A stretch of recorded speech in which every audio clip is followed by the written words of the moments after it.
masarap na pagkain, bagong kaibigan, mga bagong kakilala, at panibagong campsite na naman ang ating i-explore. Tara, samahan niyo akong libutin ang Tatlong Bato Campsite.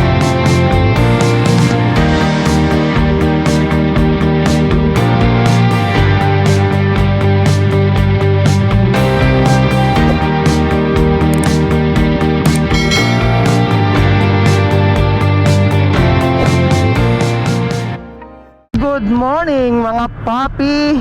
Good morning mga paps! So, welcome na naman sa aking channel at ngayong araw ay pupunta tayo sa Tatlong Bato, located sa Barangay Cuyambay, Tanay Rizal.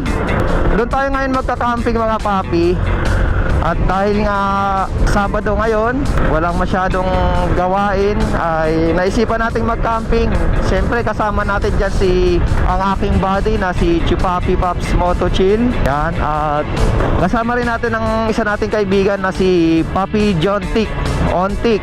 So follow nyo yan and subscribe nyo rin yan sa kanilang mga social media account mga papi. At kung bago ka pa lang sa aking channel mga paps, huwag nyo naman pong kalimutang i-subscribe. Hit nyo na rin ang notification bell para updated po kayo sa mga video at camp na mga pinupuntahan namin. Maraming salamat sa inyo mga papi.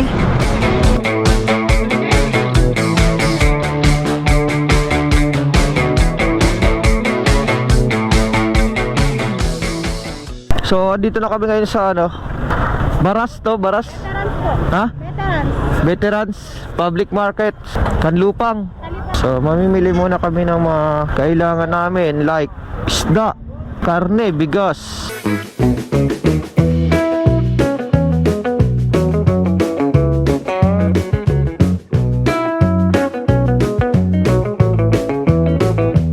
Agus River? Napunta na ba natin Agus River? Sila papi, pupunta sila ng Agus River. Kami sa Tatlong Bato. Ingat kila sir. Shoutout sir sa inyo, ingat sa biyahe.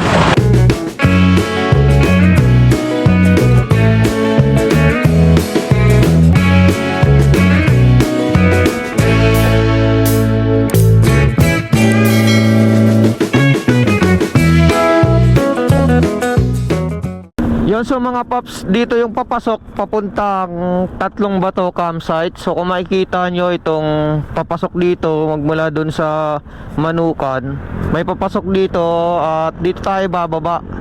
Ito yung daan papunta dun sa Tatlong Bato.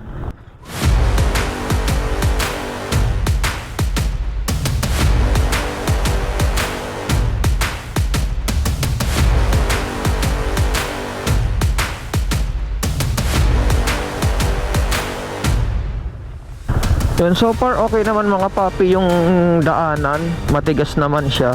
Di ko lang alam pag nag-uulan kasi pumunta kami ngayon maaraw, tuyo yung daan, so matigas naman yung daanan, hindi naman siya maputik.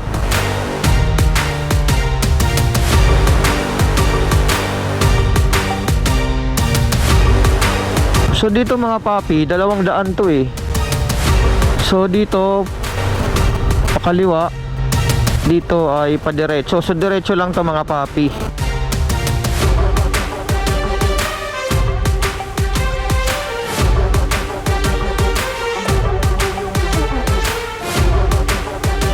So kung kayo alanganin sa Waze or alanganin sa lugar, may mga lokal dito na pwedeng pagtanungan. So tulad yan, magtatanong kayo sa mga nakatambay dito. Ate, hi! Ayan, mababait naman yung mga tao dito. Pwede kayo magtanong dito para makuha nyo yung daan papunta dun sa Tatlong Bato. So ganito ang dadaanan nyo mga paps. Ayan, medyo mabato siya eh. Hindi siya simentado pero okay naman siya ang daanan. Matigas naman siya. Hindi naman talaga siya nagpupuputik. Pababa lang to mga papi. So pag maulan mga papi, dahan-dahan lang kayo dahil may tendency na madulas to pag maulan.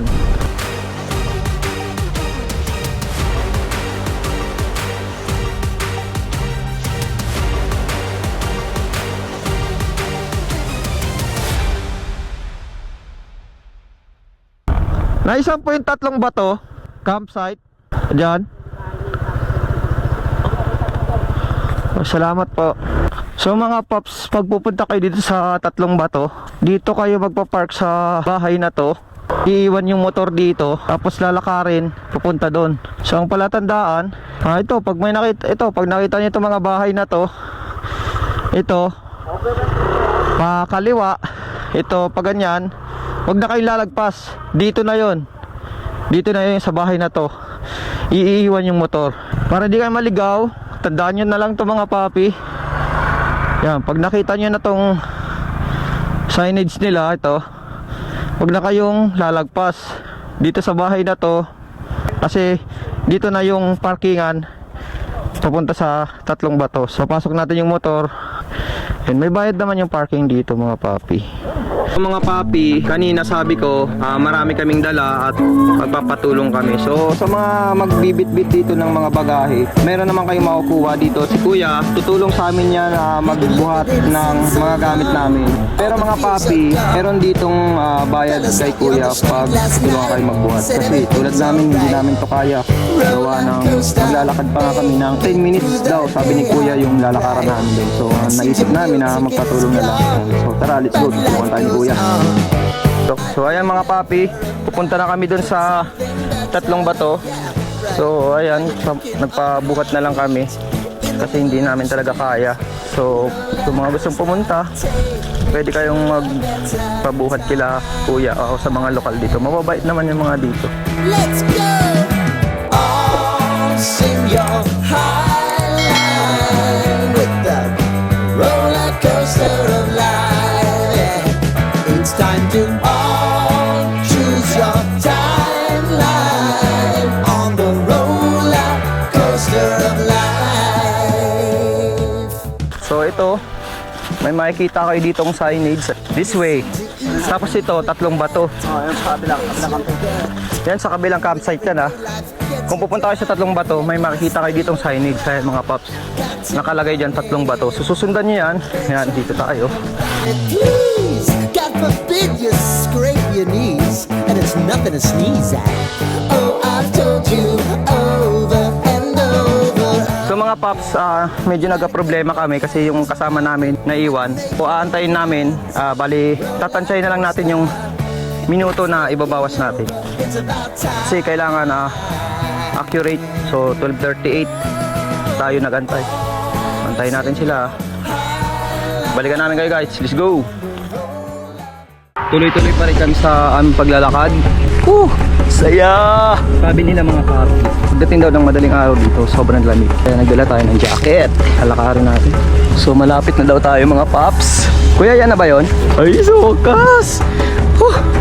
So yan nga mga papi, malapit na tayo yan. So yun nga mga papi, sabi nila, hindi naman kalayuan yung lalakarin. So tama yung sabi nila, pag mas mabilis ka pang araw hindi naabot ng 10 minutes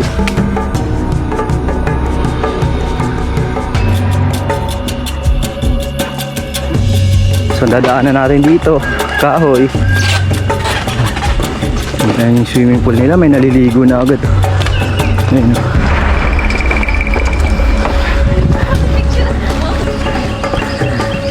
Ayan, may naliligo na. Ito na ba yung kuya? Sir, yung registration, sir. Nakashare kung saan kayo kaibigan. So mga papi, nakarating na tayo dito sa Tatlong Bato campsite. Ito yung swimming pool nila. So ayan, malawak yung campsite nila.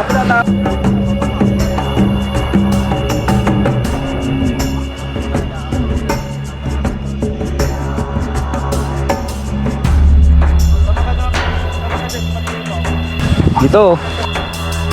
So, balikan namin kayo mga paps at magbabayad kami sa registration. Hahanap kami ng spot. So, wait lang.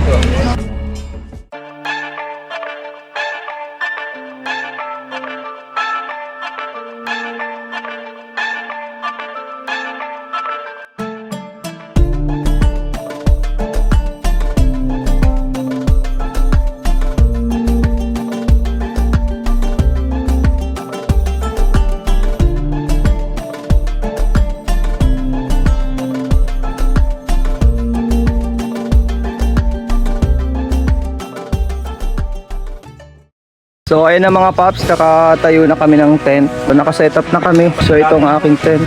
Welcome sa kwarto ko mga papi. Sarap dito matulog and napili naming spot.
At 29 and I find myself wondering what did happen to the last 10. I ran away with my life, fast forward, never turn back again.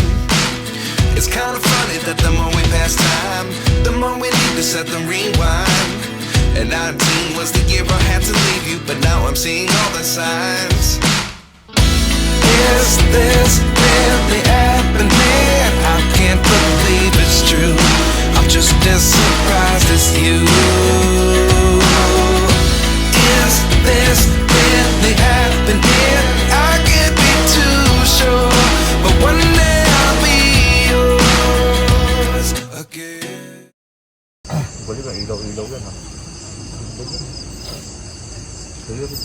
Nagamit ko na talaga yung intercom ko. Ang linaw niya dito sa magaling mo na to. Clear na clear. Tsaka kwan papi. Kasi pag nag-vlog, pag nire-record ko siya sa INSAP, tapos nakabiyahe din nakakonect.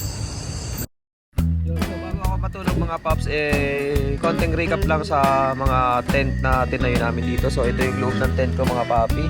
So naka-organize to. Nandito rin yung damit ko, mga gadget, cellphone, power bank, at bag. So itong tent na tutulugan ko is good for 2 to. Pero since na lagi naman akong solo sa pagka-camping, so solo ko tong higaan na tent. So sa lugar na mga papi, sa Longbato ay napakalamig dito. So mamaya isasara ko na lang yung tent ko para hindi pumasok yung lamig. So good night mga paps, maraming salamat.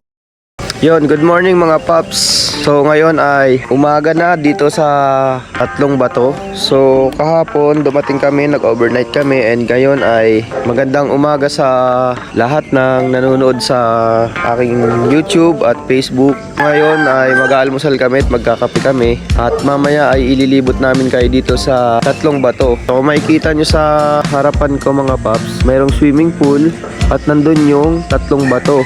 So doon mga paps ay pwede nyong puntahan yun